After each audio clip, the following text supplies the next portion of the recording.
Hi అండి, welcome to my channel. ఈరోజు గోధుమ పిండితో చిప్స్ తయారు చేసాము. ఎంతో టేస్టీగా ఉన్నాయి, సింపుల్గా అయిపోతాయి. 1 కప్పు గోధుమ పిండి తీసుకున్నాను, 1 కప్పు మైదా తీసుకున్నాను, పావు కప్పు బొంబాయి రవ్వ తీసుకున్నాను,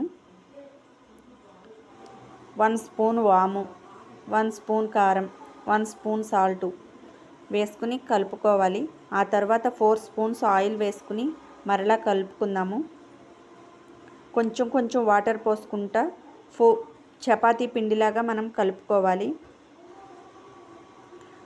అలా స్మూత్గా కలుపుకున్న తర్వాత ఒక 15 మినిట్స్ అలా ఉంచేయాలి. పిండి నానుతుంది, బాగా పొంగుతాయి చిప్స్.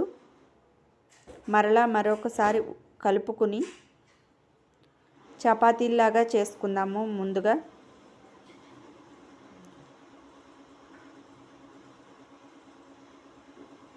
అదిగోండి, అలా చపాతీలాగా చేసుకోవాలి.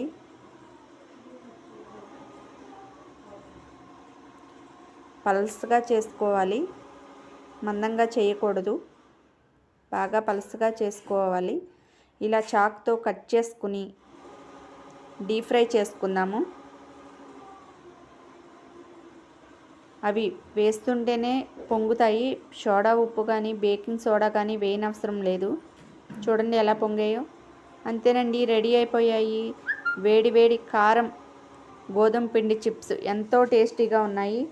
మా వీడియోకి లైక్ చేసి, షేర్ చేసి, సబ్స్క్రైబ్ చేయండి. బాయ్ అండి.